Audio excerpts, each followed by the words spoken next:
Grenoble Alpes Street Art Fest 2019 vous propose Pochoir sonore, une série de rencontres avec les artistes présents sur le festival.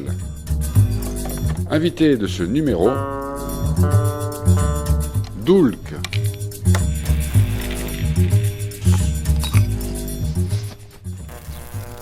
C'est parti ?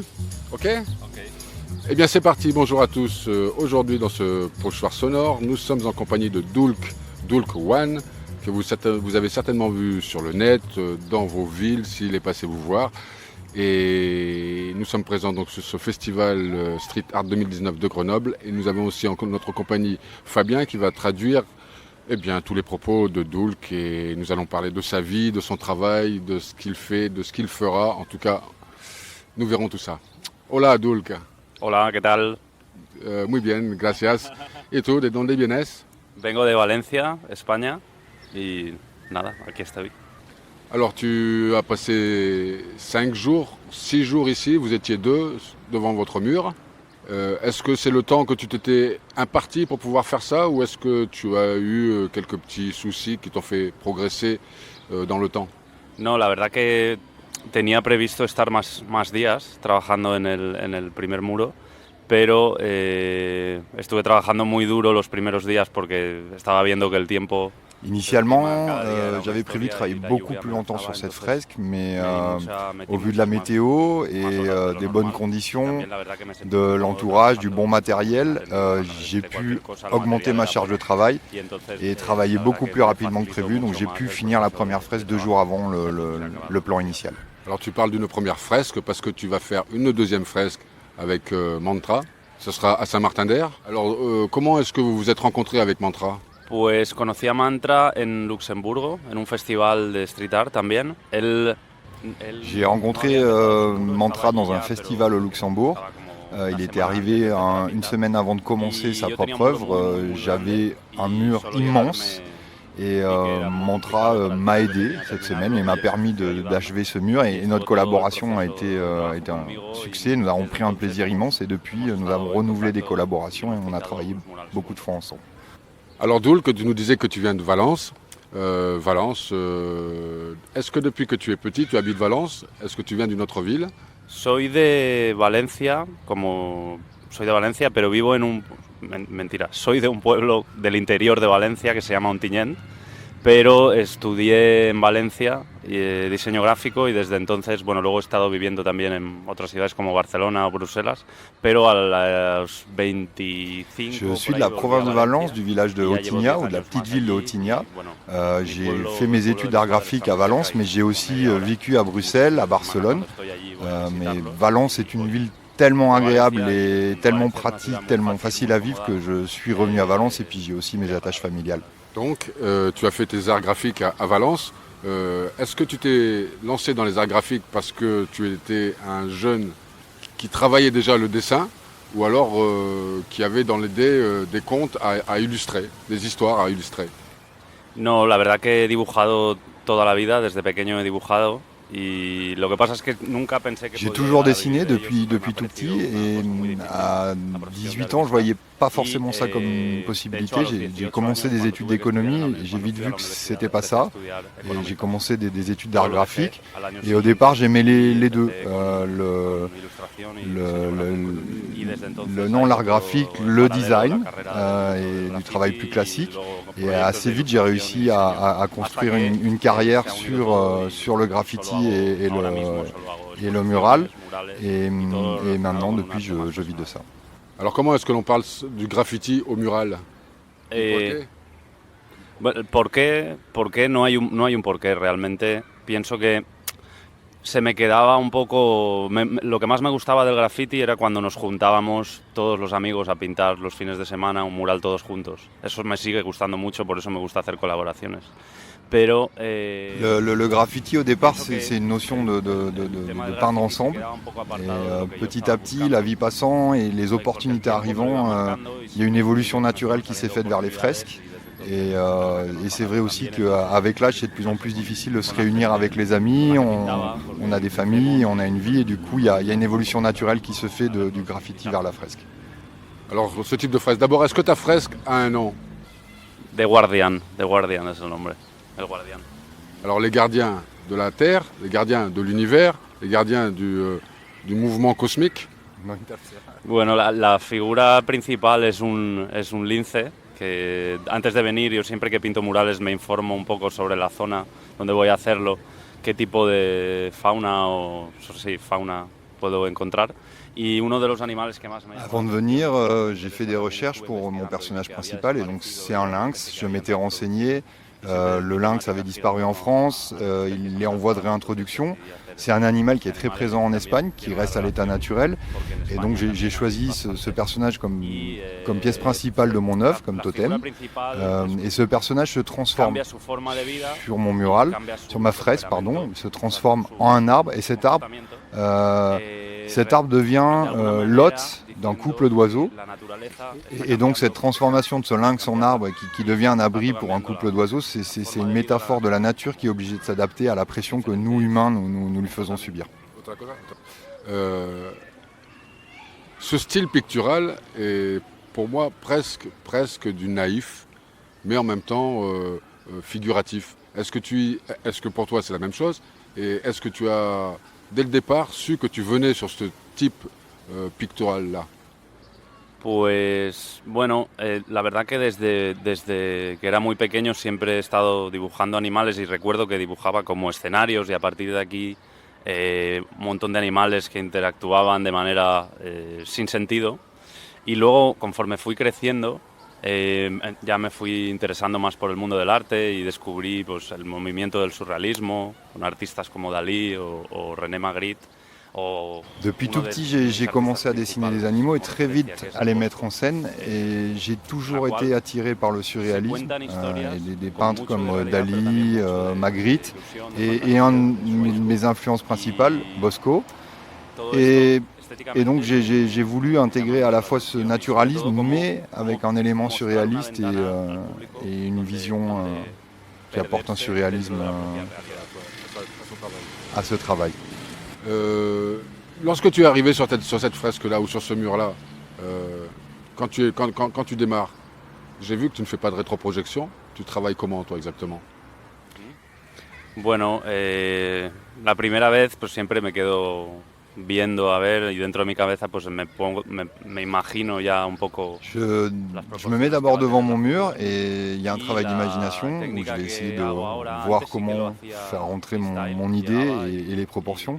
Et puis après assez vite, je vais essayer d'adapter un système de marque aléatoire qui me permet de caler mon œuvre sur le mur.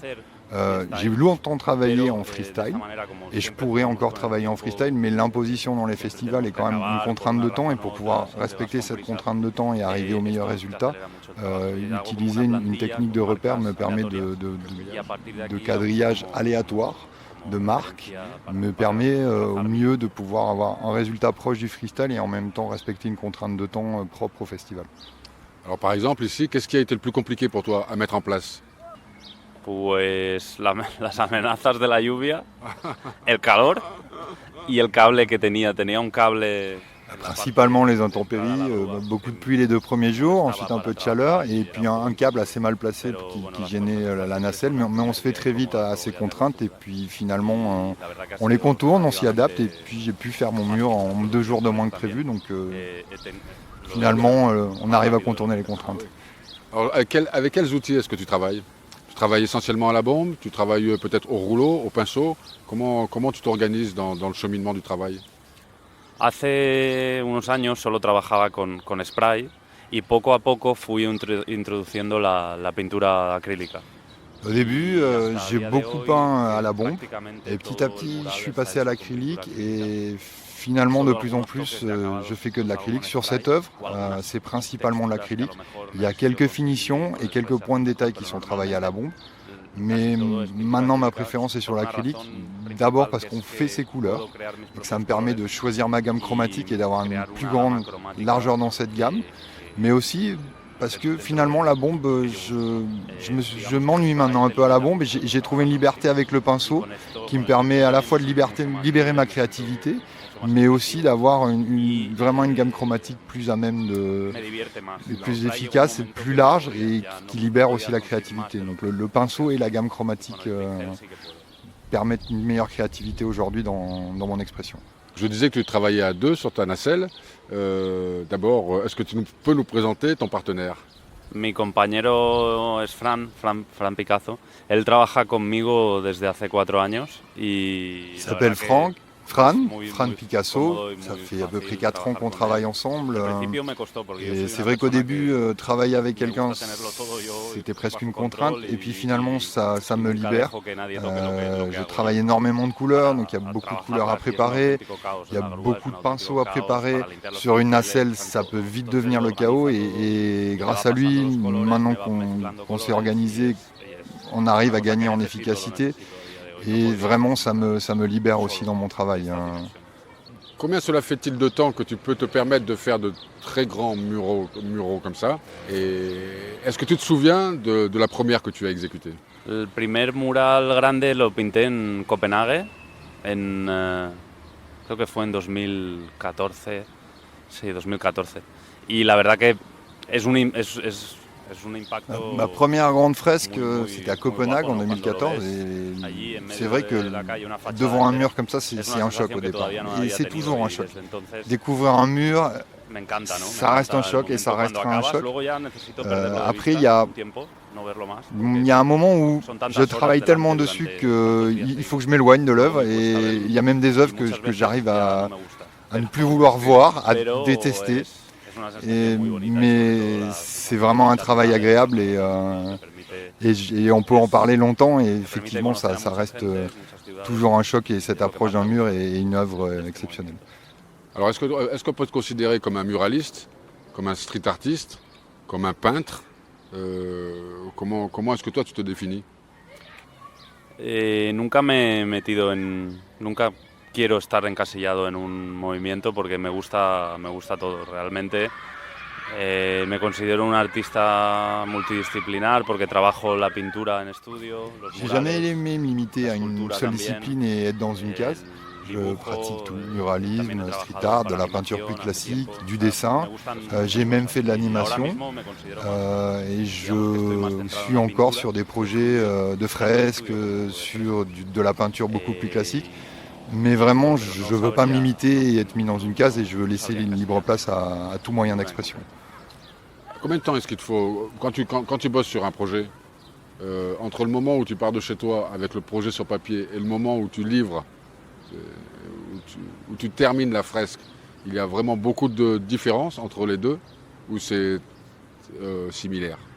Pues desde hace un año más o menos, lo que estoy haciendo para también trabajar más cómodo en la pared es hacerme como una pintura en el estudio de lo que voy a hacer en el mural y también me sirve como... porque me sirve de estudio de color, Jusqu'à il y a un an, je travaillais sur des sketchs en dessin et depuis un an, j'essaie de préparer dans mon atelier une peinture complète. Ça me permet d'approfondir l'étude des couleurs. Ça m'a également permis de gagner de l'aisance sur le mur et de pouvoir... Jusqu'à présent, je n'étais pas toujours satisfait de mes œuvres, elles n'étaient pas assez complètes, les fonds auraient pu être un peu plus travaillés. Et ce travail préparatoire dans mon studio me permet de gagner du temps sur l'œuvre et d'avoir des œuvres plus complètes et dont je suis beaucoup plus satisfait après. Et du coup, je suis très content parce que finalement, mes projets ressemblent de plus en plus à l'idée que j'avais en tête grâce à ce travail préparatoire en studio. Tu as fait des livres de tes illustrations. Est-ce qu'on peut les acheter quelque part? Et, pardon, est-ce que tu fais aussi de l'illustration pour des ouvrages? No, sí que se puede ver. Hay un libro que salió hace 2 años que recopila todo mi trabajo hasta 2018, no, 2017. Y el año que viene saldrá otro sobre todo centrado más en los murales y en... Donc, il y a un livre qui a été publié sur mes œuvres en 2017 et qui retrace ma carrière jusqu'en 2017 et qui couvre l'étendue de mes travaux, que ce soit de la peinture en studio, des fresques, du graffiti. J'ai un livre en préparation qui sera publié l'an prochain qui lui est plus centré sur mon travail de maintenant sur des fresques. Et pour ce qui est de la BD, de l'illustration, c'est vraiment peut-être le domaine que j'ai le moins touché. J'en ai fait pendant mes études, mais je ressens une certaine répétitivité dans le travail de comics, parce qu'on revient sur le même personnage et on change pas de personnage, et pour moi c'est assez ennuyeux de rester sur les mêmes sujets. Quels sont les meilleurs spots à Valencia pour graffer? Pues uno de los mejores sitios para ver bastantes obras, se ven obras de artistas. À Valence, le meilleur spot pour voir des œuvres d'artistes locaux et internationaux, c'est le quartier du Carmen, donc c'est le centre-ville de Valence, et c'est vraiment un endroit agréable où se promener et où découvrir des œuvres à tous les coins de rue et profiter des charmes de la ville. Et toi, si demain tu devais faire, quel serait pour toi le spot mondial où tu aimerais voir une de tes réalisations? Para pintar un mural. Sí. No lo sé. En algún sitio... La verdad que me pasó una cosa así hace 3 años, recuerdo, sí. Quería ir a un sitio porque a mí me gusta mucho la naturaleza, como se ve en las obras, y me inspira mucho pintar en lugares donde la naturaleza es muy potente. Si tuviera que decir uno, podría ser, no sé, en Tanzania o Kenia. Je sais pas. C'est compliqué à dire. Sûrement un endroit en pleine nature, parce que j'ai une relation à la nature qui est spéciale. Peut-être le Kenya, la Tanzanie ou les grands espaces américains. Et d'ailleurs, pour l'anecdote, je voulais aller peindre dans le nord du Canada, dans le Grand Nord, à Churchill, donc qui est appelé la capitale des ours polaires. Et il y a 2 ans, j'ai reçu une invitation pour participer à un festival là-bas. Donc j'ai été invité, j'ai pu m'y rendre. Et c'est certes un festival petit, mais avec une énergie fabuleuse, et c'était un rêve, et c'est sur place d'ailleurs que j'ai pu faire la connaissance de l'île, et c'est vraiment un souvenir exceptionnel. Et donc là-bas j'ai fait une fresque, en pleine nature. Et justement, l'île, tu le retrouves ici, comme Augustine Coffee, comme OB. Cette année, c'est un festival d'un niveau assez élevé quand même. Sí, la verdad que... No sé la gente que había antes, sí que he visto algo en los libros, sí que siempre ha habido gente de mucho renombre, pero la verdad que este año sí que hay un cartel muy potente, pienso que de los mejores que he estado. Et c'est vrai que cette année sur le festival, il y a un gros niveau et des grands noms.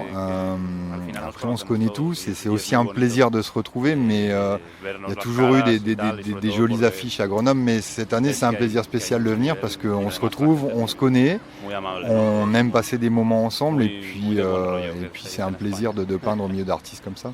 Là, je sais que tu vas bientôt partir en Russie, dans un petit village à proximité de Moscou. Là, quel type de travail est-ce que tu vas réaliser sur place? Va a ser un muro más grande que el que he pintado aquí, es un poco más grande.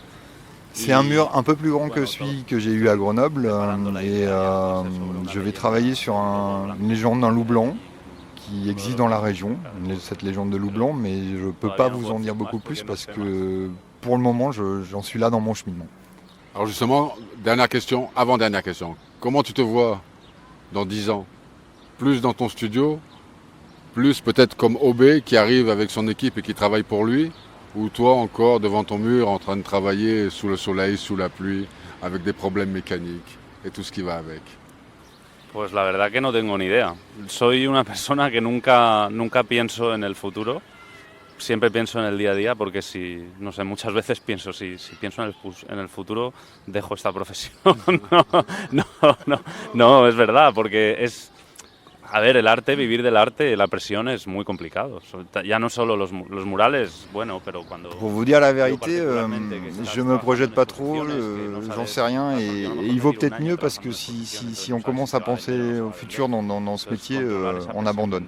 Il y a beaucoup de pression quand on ressent la pression. Si on organise une expo, est-ce qu'on va vendre, est-ce qu'on va pas vendre, et je veux éviter cette pression.